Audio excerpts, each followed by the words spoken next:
दोस्तों नमस्कार, मैं हूं शैलेंद्र सिंह और आप देख रहे हैं हमारा YouTube चैनल शब्द शब्द शैलेंद्र सिंह।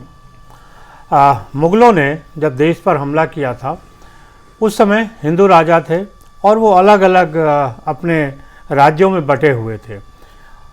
ये बात उनको समझ आ गई थी, लिहाजा उन्होंने एक अलग अलग राजाओं के साथ अलग अलग तरीके की संधि करके किसी के साथ दोस्ती की और किसी के साथ दुश्मनी।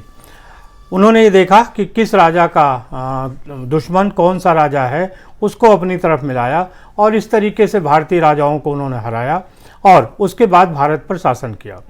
इसके बाद जब अंग्रेज आए तो उन्होंने देखा कि भारत न सिर्फ हिंदुओं में बटा हुआ है बल्कि मुसलमान भी उसमें हैं और वो भी एक तरीके से एकजुट न हो, इसका काम करना चाहिए। जिस समय अंग्रेज़ों को लगा कि वो देश छोड़ के उन्हें जाना पड़ेगा, उन्हें भारत को आज़ाद करना पड़ेगा, उस समय उन्हें इस बात का अंदेशा था कि भारत एक ताकतवर मुल्क बन सकता है, लिहाजा कुछ ऐसा करो जिससे कि ये देश धर्म और जाति में बढ़ जाए। तो उन्होंने सबसे पहले 1930 में इस बात को ध्यान में रखते हुए जातीय जनगणना कराई। इस बात का विरोध जब हुआ तो आगे जनगणना को जातिगत रूप में नहीं रखा गया और जब देश को आज़ाद करना था तो उन्होंने मुसलमानों को बरगलाकर और एक ऐसी स्थितियां पैदा की जिससे कि देश दो भागों में बंट गया, भारत और पाकिस्तान। तो इस तरीके से अंग्रेज़ों ने फूट डालो और राज करो की नीति पे न केवल राज किया बल्कि जब वो भारत को आज़ाद कर रहे थे तो उस समय उन्होंने एक ऐसा बीज बो दिया जिसकी वजह से कि भारत लगातार आज़ाद होने के बाद भी उसी दलदल में फंसा रहा।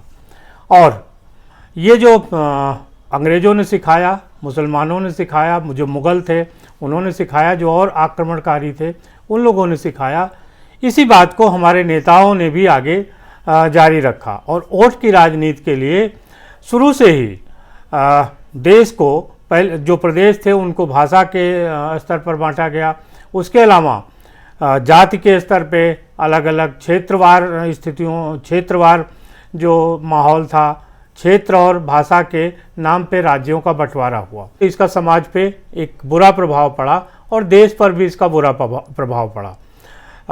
जब कांग्रेस की सरकार थी, बहुत ताकतवर सरकार थी, उस समय जो विपक्ष के लोग थे उनको ये लगा कि कांग्रेस को अगर हराना है तो एक वोट बैंक बनाना पड़ेगा और उन्होंने पिछड़ों का वोट बैंक बनाने के लिए एक आयोग का गठन किया, मंडल आयोग का।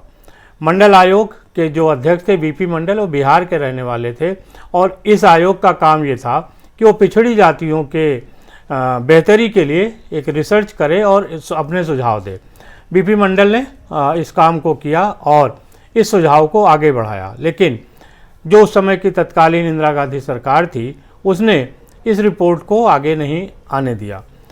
इंदिरा गांधी की सरकार के बाद जब कांग्रेस से अलग हुए विश्वनाथ प्रताप सिंह, तो उनको लगा कि अब अगर हमें अपनी राजनीति करनी है तो पिछड़ों का सहारा लेना पड़ेगा और पिछड़ों का सहारा लेने के लिए उन्होंने मंडल कमीशन लागू कर दिया। मंडल कमीशन लागू होने के बाद देश में एक अजीब तरीके का वातावरण बन गया। तमाम छात्रों ने आत्मदाह किया, बहुत सारे लोगों की जान गई और शायद इसी का परिणाम था कि विश्वनाथ प्रताप सिंह को जो देश ने राजा नहीं फ़कीर है, देश की तकदीर है का नारा देकर प्रधानमंत्री बनाया था। 2 साल में ही उनकी राजनीति खत्म हो गई और वो एक ऐसी बीमारी का शिकार हुए जिसके बाद उनकी राजनीति एकदम ही ख़त्म हो गई और धीरे धीरे उनकी जो मृत्यु थी वो भी बहुत दर्दनाक हुई। ये जो बांटवारे की परंपरा हुई और जो मंडल आयोग लागू हुआ, तो मंडल आयोग का भी लाभ जो पिछड़ों में कुछ जातियां प्रमुख थीं जैसे यादव, कुर्मी, जो पटेल, इस टाइप से जो ऊंची जातियां थीं उन्होंने सारा लाभ ले लिया, जबकि पिछड़ी जातियां 3000 से ऊपर थीं। और उसके बाद चाहे लालू यादव हों, मुलायम सिंह यादव हों, नीतीश कुमार हों, जितने भी ये पिछड़ी जाति के नेता थे, इन्होंने कभी भी इस बात का तर्क नहीं दिया कि भाई पिछड़ी जातियों को भी उनका हक मिलना चाहिए जो अदर बैकवर्ड कास्ट है। भारतीय जनता पार्टी ने इस बात को समझा और उन्होंने उन श्रेणी के नेताओं को भी आगे बढ़ाना शुरू किया। लिहाजा एक हिंदुत्व में एकता का भाव जगा और उसके बाद भारतीय जनता पार्टी की सरकार बनी। 2014 में जो सरकार बनी वो पूरी तौर से हिंदुत्व की सरकार मानी गई और वहाँ पे सारी जो हिंदुत्व की जातियाँ थी वो एक हो गई। लेकिन ये बात फिर एक बार जो विरोधी नेता हैं उन्हें समझ हजम नहीं हो रही है और उनको लग रहा है कि अगर हमें भारतीय जनता पार्टी को हराना है, नरेंद्र मोदी को कुर्सी से उतारना है, तो एक बार फिर हमें जो हिंदू जातियां हैं उनमें बंटवारा करना पड़ेगा।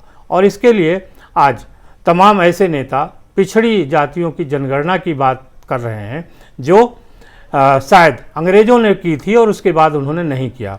भारतीय जनता पार्टी के नेता हैं अशोक कुमार पांडे जी, उनका एक बयान सुन लीजिए। देश आज विकास के पथ पे अग्रसर है और वह नित्य एक नए आयाम गढ़ रहा है। इंफ्रास्ट्रक्चर के क्षेत्र में भी अभूतपूर्व प्रगति हुई है। औद्योगिक क्रांति उत्तर प्रदेश में आई है। आज ऐसी परिस्थितियों में संकीर्णता भरी बातें करना अखिलेश यादव जी आपको शोभा नहीं देता। 1931 में जिनकी सोच थी, आजादी के पूर्व जिन अंग्रेजों ने फूट डालो और राज करो की राजनीति की, उन्होंने 1931 में जातिगत जनगणना सिर्फ इसलिए कराई ताकि वो लोगों से लड़ा सके। तो उस संकीर्णता की तरफ अब उत्तर प्रदेश को ढकेलना आपको शोभा नहीं देता। यह 21वीं सदी का नया भारत है जहां नया सूर्य उदय हो रहा है। पूरा विश्व भारत की ओर आज उम्मीद भरी निगाह से देख रहा है। ऐसे में आज जातिगत बात करना, कुनबे की बात करना, कबीले की बात करना, हम कबीला में रहने वाले लोग कभी नहीं थे। हम सदैव एक गौरवशाली इतिहास हमारा रहा है और 4-4 बार आपकी सरकार रही है। इसी उत्तर प्रदेश में आपने कभी इस पर विचार क्यों नहीं किया? आप अपनी सत्ता में रहते इस पर विचार करते, तब तो आपने संसद में आपके सांसदों ने पदोन्नति में आरक्षण के बिल को फाड़ के फेंक दिया था। आपको याद होना चाहिए तब उस समय आप जिस चीज को दिखाना चाहते थे, आज आप ये जानते हुए भी कि आरक्षण केंद्र का जुडिक्शन है, केंद्र के न्याय क्षेत्र में आता है, इसका उत्तर प्रदेश सरकार से कोई लेना देना नहीं है। आप ये भी जानते हो कि जातिगत जनगणना कराना भी केंद्र की ही सोच में है। फिर आपको ऐसी बात करना और जनता को गुमराह करना शोभा नहीं देता। मुझे लगता है कि बिहार की संकीर्णता को उत्तर प्रदेश में से न लाया जाए तो उचित होगा। उत्तर प्रदेश आज अपने प्रगति के पथ पर है, अब उसे कोई दुनिया की ताकत रोक नहीं सकती। इसलिए मैं आपसे भी गुजारिश करूंगा कि आप ऑस्ट्रेलिया की पढ़ाई में जो आप पढ़ के आए हैं, फूट डालो राजनीति करो, वह सफल नहीं होने वाली है। जनता ने आपको एक बार नहीं, 2 बार नहीं, 3 बार उठा के बाहर का रास्ता दिखाया है। इसलिए अब जाति करना छोड़ के विकास के बारे में सोचिए। जय हिंद, जय भारत। तो आप देखिए, जातीय जनगणना का मूल काम यह है कि जो हिंदू जातियां हैं उनको विभक्त कर दो। जब हिंदू जातियां बढ़ जाएंगी तो हिंदुओं की राजनीति करने वाली भारतीय जनता पार्टी चुनाव हार जाएगी। मकसद साफ है कि वो जातीय जनगणना के सहारे पिछड़ी जातियों का भला नहीं करना चाहते। वो सिर्फ वोट बैंक के लिए, चुनाव जीतने के लिए हिंदू जातियों का बंटवारा करना चाहते हैं। अन्यथा समाजवादी पार्टी और राष्ट्रीय जनता दल जो बिहार और उत्तर प्रदेश के जहां से ये मांग बढ़ रही है, 2004 से लेकर 14 तक ये कांग्रेस के सहयोगी रहे दोनों पार्टियां और इनके समर्थन से ही कांग्रेस की यूपीए सरकार चल रही थी। अगर उस दौर में इन लोगों ने यही बात मांग रखी होती तो इनकी मांगें पूरी हो जाती। लेकिन उस समय चूँकि इनको हिंदू की जातियां बटी हुई थी, इसलिए इनको इस मांग का कोई मतलब नहीं लग रहा था। 2014 में नरेंद्र मोदी और भारतीय जनता पार्टी के नेतृत्व में जब हिंदू जातियां एकजुट हुई तो आज इन नेताओं को लग रहा है कि क्यों नहीं हम एक बार फिर जातीय जनगणना की बात करें, जिससे हिंदू जातियों में बंटवारा हो और उसका लाभ इन जातियों को मिले, भारतीय जनता पार्टी को सत्ता से विमुख किया जा सके, उसको हराया जा सके। भारतीय जनता पार्टी को हराना है तो हिंदू जातियों को बांटना है। दोस्तों, कैसा आप महसूस करते हैं? आपके क्या विचार हैं, ज़रूर बताइएगा। साथ ही साथ हमारे चैनल को लाइक, सब्सक्राइब और शेयर करते रहिए, जिससे कि हम आपके बीच नए मुद्दों को लेकर आ सकें और उन पर विचार विमर्श किया जा सके। शुक्रिया, धन्यवाद।